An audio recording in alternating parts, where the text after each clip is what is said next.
माननीय राजीव जी आप। हाँ, धन्यवाद उपसभापति जी। मैं विनियोग विधेयक पर बोलने के लिए खड़ा हुआ हूँ। प्लीज संजय जी, आप राजीव जी बोल रहे हैं, प्लीज आप प्लीज। आज अभी मैंने धन्यवाद उपसभापति महोदया।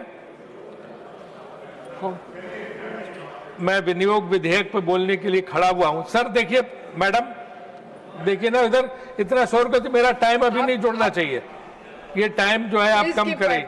ये देखिए क्या हो रहा है। ये जी आपका हो गया भाषण, बाहर जाइए। अरे कितनी चमचागिरी भाई है, कुछ तो यार शांत हो जाओ। इन्होंने कहा मैं भी मोदी जी को जानता हूं 30 साल से, तो मैं भी मोदी जी को 30 साल से जानता हूं, और वो उनको इतनी ये पसंद नहीं है जितनी हुई आज।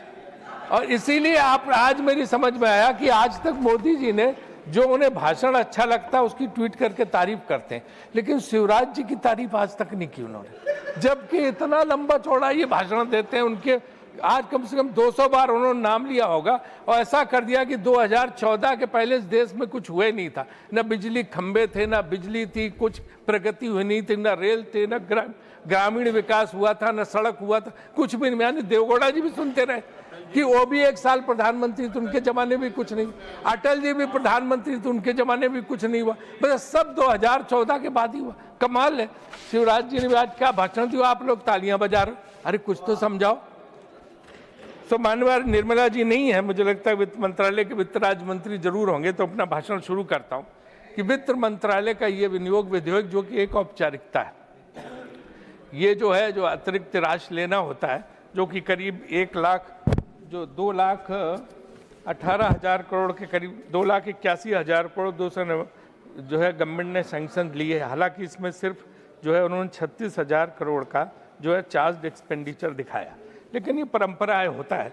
और मेरा ही मानना है कि वित्त मंत्रालय को ध्यान देना चाहिए कि जो पैसा दे रहे हैं उसकी जो है उसका पूरा डिटेल भी, विस्तार भी जो है उस मंत्रालय से जरूर लेना चाहिए। वो कुबेर की तरह होता है वित्त मंत्री, और कुबेर का काम सिर्फ पैसा देना नहीं है, ये भी पता लगाना है कि वो कैसे खर्च होता था। जो काम योजना आयोग पहले करती थी, लेकिन अब वो पूरी तरह से नहीं हो पा रहा क्योंकि योजना आयोग खत्म हो गया, और वित्त मंत्रालय को देखना चाहिए। जैसे उनकी उदाहरण के लिए डिफेंस मिनिस्ट्री, रक्षा मंत्रालय, कल उन्होंने भी जिक्र किया था, शक्ति सिंह जी ने भी इसका, रक्षा मंत्रालय पे जो खर्च है, तो अब आप ये कोई जो है उसके मामले में ये देखना पड़ेगा, नई रणनीति बनानी होगी। हमारा मेजर एक्सपेंडिचर आर्मी पे है, लेकिन पिछले युद्ध में आपने देखा कि 1 इंच भी मूवमेंट जो है आर्मी का नहीं हुआ। सारा युद्ध आसमान में लड़ाई का, सारा युद्ध जो है आज जो चाहे ऑपरेशन सिंदूर हो, सिर्फ आसमान का युद्ध था, मिसाइल्स का युद्ध था, ड्रोन का युद्ध था। और इसी तरह जो है आज इजराइल और अमेरिका का जो ईरान में चल रहा, वो भी मिसाइल्स का युद्ध है, ड्रोन का युद्ध है। तो स्ट्रेटजी बदलनी पड़ेगी, हमें अब फोकस वहां करना पड़ेगा, मिसाइल डेवलपमेंट प्रोग्राम बनाना पड़ेगा। ट्रंप ने कहा था मैं 3 दिन में वार खत्म कर दूंगा, आज 18 दिन हो गए, कर पाए? क्योंकि ईरान का जो मिसाइल डेवलपमेंट प्रोग्राम था इतना बड़ा था कि आज तक वो लड़ रहे हैं, उनका मुकाबला कर रहे हैं। तो इसलिए जो है हमें भी अपनी रणनीति ढंग से सोचनी पड़ेगी कि हम जो पैसा दे रहे हैं अतिरिक्त जो है बजट के प्रावधानों में, तो हम उसको खर्च कहाँ पे करें, मिसाइल डेवलपमेंट प्रोग्राम, और उसके साथ साथ जो है टेक्नोलॉजी डेवलपमेंट। इन्होंने कल कहा था कि रिसर्च डेवलपमेंट R&D पे खर्च होना चाहिए, तो मैं भी इस बात का समर्थन हूँ कि उसको करना चाहिए। दूसरी ये है कि जैसे चीन ने PL-15 और PL-18 अब डेवलप किए उनकी मिसाइल। अगर PL-18 मिसाइल तो इतनी खतरनाक है कि उसके बाद छोड़ने के बाद मैनुअल कंट्रोल ही नहीं उस पर रहता, कहाँ चली जाए। तो आपको इस मुकाबले के लिए तैयार रहने के लिए क्या स्ट्रेटजी है, कैसे डिफेंस मंत्रालय, रक्षा मंत्रालय उस पर कर रहा है, ये बहुत जरूरी है कि वित्त मंत्री जी उसको इंश्योर करें। दूसरा, ये ड्रोन की बहुत बड़ी समस्या हो रही है, एंटी ड्रोन टेक्नोलॉजी पे क्या काम हो रहा है, ये भी रक्षा मंत्रालय को देखना पड़ेगा। ड्रोन एक इतनी बड़ी समस्या है कि ये 50 किलो तक एक्सप्लोसिव लेके जा सकता है और कहीं भी गिरा देता। कल वो बता रहे थे पंजाब के एक सांसद की, वो ड्रोन के जरिए जो है भारत के अंदर पंजाब में जो AK-47 तक गिरा देते हैं, जिसका फायदा आतंकवादी ले सकते हैं। तो आपकी ड्रोन टेक्नोलॉजी के लिए आप क्या क्या कर रहे हैं, ये भी बहुत देखना जरूरी है। और आपको पता है जब पिछली बार ऑपरेशन सिंदूर चल रहा था तो उसके पास पठानकोट तक उनके ड्रोन आ गए थे, हमें आईपीएल का मैच स्थगित करना पड़ा था, खत्म करना पड़ा था, क्योंकि वहाँ से 50 किलोमीटर की दूरी पर सिर्फ धर्मशाला स्टेडियम था। तो ड्रोन की समस्या के लिए भी क्या क्या आप कर रहे हैं, ये आपको ध्यान देना होगा, जो बजट में प्रावधान है उसके लिए। एक चीज़ ऐसी है जिसके लिए मैं निर्मला जी को नहीं जिम्मेदार मानता हूँ, उसके लिए विदेश मंत्रालय जिम्मेदार है, लेकिन उनको पैसा देना पड़ता है उसके लिए भी। बीजेपी, और मुझे लगता है कभी कभी बीजेपी वाले भी अच्छी बात कर लेते, अपने भाषणों में कहते थे। पहले काफ़ी दिनों तक वो बोलते रहे कि कुछ है ही नहीं, कुछ संकट है ही नहीं, विपक्ष बेवजह तमाशा खड़ा कर रहा, किसी किस्म का संकट नहीं। कल और परसों के जो हमने भाषण सुने, अरुण सिंह जी का भाषण और कुछ लोगों के भाषण, नड्डा जी का भी, जिन्होंने माना कि संकट है, अब उन्होंने उसकी जो है नैरेटिव बदल दिया। अब वो कहते हैं संकट है लेकिन विपक्ष आपदा में भी अवसर ढूंढ रहा है। विपक्ष जो है संकट में साथ नहीं दे रहा है। अभी गैस वगैरह का संकट है, गैस एलपीजी का संकट है, उसमें विपक्ष अवसर देख रहा। अरे मुझे तो याद है कि 10 रुपये भी बढ़ते थे तो अब मंत्री जो बाद में हमारी बहन जी हैं, आपको याद होगा स्मृति ईरानी जी, बहुत लोग सड़क पर सिलेंडर लेके बैठ जाते थे, क्या क्या तमाशा नहीं करते थे। वो आपदा में अवसर नहीं था, वो तो सिर्फ दाम बढ़ते थे। आज तो संकट है और ये संकट जो है लगातार जो है बढ़ता चला जा रहा है। उन्होंने कहा झंडा लहराते हुए एक फोन पे जो है जहाज निकल गया, तो 2 ही शिप निकले हैं, 22 शिप अभी अटके हुए हैं। लेकिन ये सोचना पड़ेगा कि ये शिप अटके क्यों, सही है, क्यों ही अटके हैं, अभी तो देखना पड़ेगा। 80 साल बाद अचानक की नौबत कैसे आई। इतने इस देश में प्रधानमंत्री हुए, किसी के जमाने में नहीं अटके, चाहे नेहरू जी हों, चाहे उसके बाद लाल बहादुर शास्त्री हों, चाहे इंदिरा जी हों, और चाहे जो है आपके देवगौड़ा जी जा रहे हैं, इनके ज़माने में चंद्रशेखर जी, नीरज यहाँ बैठे हैं, इनके पिता बेस्ट रिलेशन ईरान से थे, सबसे हमारे अच्छे थे, इजराइल से भी अच्छे थे, ईरान से भी अच्छे थे, अमेरिका से भी अच्छे थे, रूस से भी अच्छे थे। कोई ऐसी बात ही नहीं थी कि किसी और अन्य कोई प्रधानमंत्री किसी का कोई झगड़ा किसी से था। हमारी नीति ऐसी थी कि सबसे दोस्ती, किसी से झगड़ा ना, हमारे जहाज रुकते थे ना कुछ होते। अब ये एक नया शुरू हुआ कि हमने वो विदेश नीति पूरी तरह से उलट दी। अब हम ऐसे चले गए कि हम बिल्कुल जो है इजराइल के ब्लॉक में शामिल हो गए, उसके गुट में शामिल हो गए।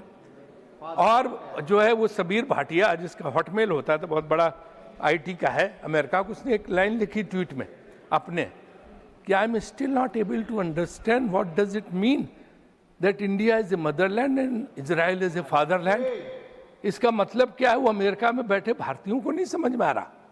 और वो विजेंद्र सिंह, आपके लोकसभा बीजेपी में लोकसभा सदस्य विजेंद्र सिंह जी, अब नहीं है बीजेपी में, उनका हरियाणा में भाषण हुआ अभी, वो भाषण आपने सुना, वो सब सोशल मीडिया पर बहुत वायरल है। उन्होंने गांव के लोगों की सभा थी बहुत बड़ी, उसमें कहा कि भाई इसका मतलब हुआ कि बापू तेरा इजराइल है, मदरलैंड मातृ शक्ति तो हमें, और बापू इजराइल। ये यहूदी हमारे कब से पूर्वज हो गए। हम बस 2 कुटुंबकम के व्यक्ति थे, हम सबके पूर्वज पुरखे थे। भारतीय ऋषि, भारतीय संत, महात्मा वो पूर्वज थे। यहूदी हमारे कब से पूर्वज हो गए और बाप हो गए। इसका अर्थ क्या, ये भाजपा को स्पष्ट करना चाहिए कि कब से यहूदियों को उन्होंने पूर्वज मान लिया। हम पूर्वज थे, भारत के लोग पूर्वज थे, हमारे राम कृष्ण, हमारे ऋषि मुनि वो हम थे जिनका गौरव हमें है। बाकी सब कौन थे पूर्वज हमारे। तो ये एक बहुत बड़ी बात है कि हमारी विदेश नीति में हमने जो कुछ भी किया वो इस तरह का किया कि समझ में नहीं आ रहा कि इसका अर्थ क्या है। और यहाँ पे आपने देखा होगा कि क्या कि हम दुश्मनी कभी किसी से लेते नहीं थे, हम दूसरों की लड़ाई में अपना सर क्यों डाल रहे हैं। हम तो उसी नीति पे रहे, नॉन अलाइंड नीति, निर्गुण नीति। ये क्या जरूरत पड़ गई कि हमें जाके अपने आप को समर्पित करना पड़ा। हम उस ब्लॉक में शामिल हो रहे हैं और एक एक जहाज को निकलवाने के लिए फोन करना पड़ रहा। ऐसी स्थिति तो भारत सरकार की कभी नहीं हुई थी। तो क्यों ये कर रहे हैं, ये हमारा आपसे अनुरोध है कि इसको जो है हम जो इस चीज पे जो है गवर्नमेंट को अपनी बदलना चाहिए। आज यहाँ पे बैठे सुधांशु जी सारे लोग हैं, आपको पता क्या असर हो रहा है। आप कहते हैं सब ठीक, एवरीथिंग इज हंकी डोरी। व्हाट इज हंकी डोरी? बनारस काशी विश्वनाथ का मंदिर, और वहाँ सबसे बड़ी महत्ता बाबा विश्वनाथ के बाद है माँ अन्नपूर्णा देवी की, क्योंकि अन्नपूर्णा देवी का जो पूजन होता है कि उनका भंडार कभी खाली नहीं होता, उनका भोजन का भंडार कभी अन्नपूर्णा देवी खाली नहीं होता काशी में। अन्नपूर्णा देवी की रसोई पे कल ताला लगाना पड़ा क्योंकि गैस ही नहीं बची है। जिस पार्टी ने अन्नपूर्णा देवी, जिस सरकार ने मां अन्नपूर्णा की रसोई पर ताला लगवा दिया, वो कैसे बात करता है कि सब कुछ सही है? और इसके पहले सीता रसोई अयोध्या में पहले बंद हो चुकी है। डीएम से तो आप स्टेटमेंट दिलाते, अब मेरा टाइम मत लीजिए। डीएम का स्टेटमेंट तो डीएम तो वही कहेगा जो सरकार कहेगी, लेकिन इसके जो है मां अन्नपूर्णा को इसमें जो मुख्य पुजारी उनका बयान आया, मैं आपको वीडियो यहाँ सबमिट कर दूंगा कि कैसे वहां पे वो बंद हो गया। तो ये देखना चाहिए। नड्डा जी अभी यहाँ पे नहीं है। तीसरा जो पैसा है वो रिलीज किया गया 10,000 करोड़ के करीब स्वास्थ्य मंत्रालय का। 10,000 करोड़ में स्वास्थ्य मंत्रालय क्या करेगा? जो 4% से भी नीचे है इस देश में जो लोगों की स्थिति है। इतना लंबा चौड़ा भाषण शिवराज जी ने अटल बिहारी वाजपेयी स्टाइल में दिया, हाथ हिला के, नृत्य करके, घूम घूम के सब तरफ, लेकिन क्या जो है आप उसका हल निकाल पा रहे हैं? आयुष्मान भारत के बारे में बोल रहे थे, आयुष्मान भारत का क्या हाल है? पहले दिन ही गरीब से पूछते हैं आयुष्मान भारत कार्ड है? प्राइवेट हॉस्पिटल में जैसे ही जाता है वो कहता कि जैसे उनको पता चला है बस 2 दिन में 5 लाख का बिल उसी से निकाल के काट दिया। जबरन ऑपरेशन, कुछ इतना परेशान है। और बाकी फर्जी कार्ड जो है ले के नाम चढ़ा के आयुष्मान भारत के नाम पे इतनी बड़ी चोरी डकैती स्कैंडल हो रहा जो हमारे भाजपा के सांसद भी जानते, क्योंकि नीचे जो है देखो, वो तो मैं मानती हूँ आपको कि अभी शिवराज जी ने बोले कि 2014 को पहले तो कुछ था ही नहीं, ना अस्पताल थे, न बिजली थी, न कुछ था। उनका 14 के बाद बिजली आई। माननीय मोदी जी ने, उसके पहले तो कुछ था ही नहीं देश में। देखो सिर्फ सड़क, जंगल, नदियां थी। फिर जब 14 में मोदी जी आए तब आपका घर बना होगा, आपके लोगों के बच्चों को नौकरियां मिली होंगी। इसके पहले तो कुछ था ही नहीं। तो इसलिए उस पर मत जाओ कि पहले क्या होता था। सब प्रधानमंत्रियों ने काम किया, ऐसी भावना रखो। और मोदी जी ने स्वयं अपने भाषण में कहा था कि मैं हर प्रधानमंत्री के योगदान की सराहना करता हूं। तो इसलिए उसी पर कायम रहो। ये ज्यादा जो है इस चक्कर में, खुश करने के चक्कर में वो खुश नहीं होते हैं, मैं भी उनको जानता हूं। तो इसलिए जो है आप लोग उसमें बीच में टोका टाकी मत करें। हम तो आयुष्मान भारत का इनको देखना पड़ेगा। हम मानते हैं कि योजना अच्छी है, सब जगह पैसा जाना चाहिए, लेकिन उसका भयानक दुरुपयोग हो रहा, वो एक स्कैंडल में तब्दील हो चुका है। और लोग पूछते रहे, और ये जितने प्राइवेट हॉस्पिटल्स हैं उनका जबरदस्त जो है शोषण कर रहे हैं लोगों का। तीसरी, पब्लिक हेल्थ पे क्या खर्च है?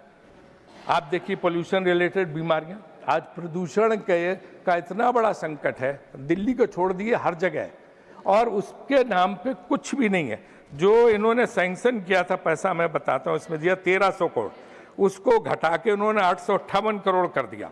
और सिर्फ जो है 6 करोड़ 20 लाख 16 करोड़ 20 लाख जब यूटिलाइजेशन की बात आई तो सिर्फ 14% जो है यूटिलाइज हुआ है। और राजधानी दिल्ली में जो उन्होंने एनसीएपी का फंड दिया था उसका भी बहुत कम जो है खर्च हुआ, जहां सबसे बड़ा संकट है। तो आप ना प्रदूषण रिलेटेड बीमारियों पे कोई खर्च कर रहे, ना आयुष्मान भारत स्कीम सही चल रही है, उसमें धांधली, घोटाले और माफियागिरी चल रही है। और इसके बावजूद दूसरी तरफ जो नए आंकड़े, कारपोरेट का प्रॉफिट 22.3% बढ़ गया है, 22.3% हो गया है, लेकिन रोजगार सिर्फ 1.5% बढ़े। ये भी बड़ी चिंता की बात। कारपोरेट का प्रॉफिट बढ़े, बड़ी बड़ी कंपनियों का, हम खुश हैं, हमें कोई नहीं है, जितना विकसित हो अच्छा हो, लेकिन नौकरियां भी तो उसी अनुपात में मिले।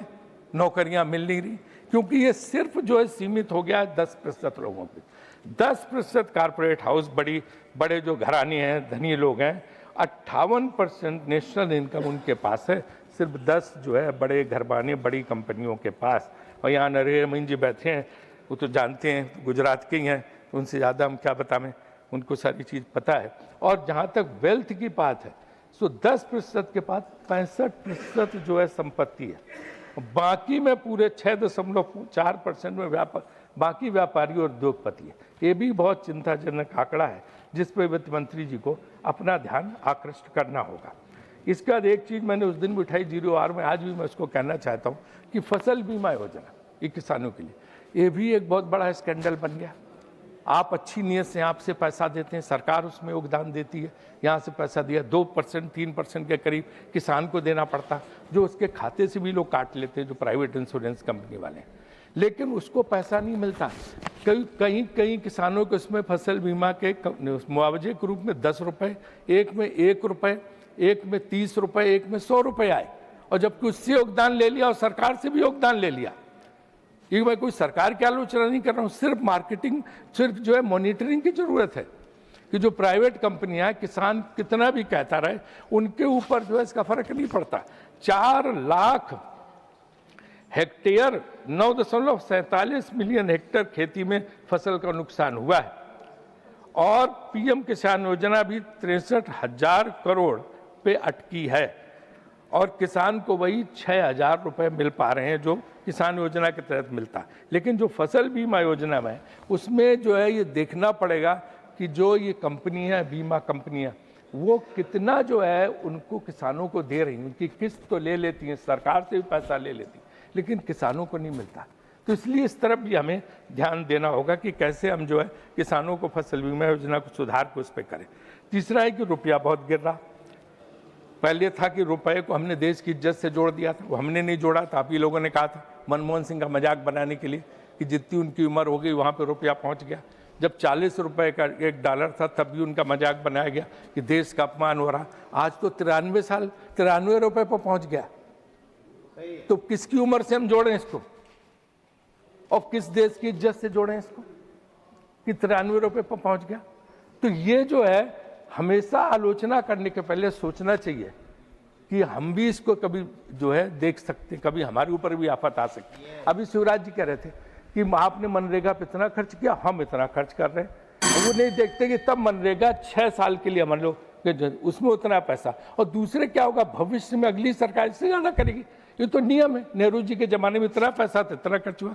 इसका जितने प्रधानमंत्री धीरे धीरे बढ़ता गया। अटल जी के 6 साल को कंपेयर करोगे खर्च करने में ग्रामीण विकास पे तो बहुत कम आएगा। तो इसका मतलब थोड़ा अटल जी ने कोई गलत काम किया। ये विभागीय जो है सबसे बड़ा किया था नरसिम्हा राव जी ने, 5 सेक्रेटरी होते थे इस विभाग में। बस खत्म कर रहा हूँ मैडम। तो इसलिए इस बात पे हमें देखना पड़ेगा कि कैसे हो। एक अच्छा सुझाव उसमें है कि पोस्ट ऑफिस के लिए भी पैसा उन्होंने स्वीकृत किया। पोस्ट ऑफिस, डाकखाने हमारी पुरानी धरोहर और संपत्ति होते थे, उनका कोई इस्तेमाल नहीं हो रहा। इसलिए मैं सरकार से निवेदन, कोई योजना निकालें जिससे डाकखाने जो खड़े हैं वाइट एलिफेंट, इनमें कुछ और किसी काम पे इनको लगाएं ताकि लोगों का फायदा हो सके। बहुत बहुत धन्यवाद, बहुत बहुत आभारी।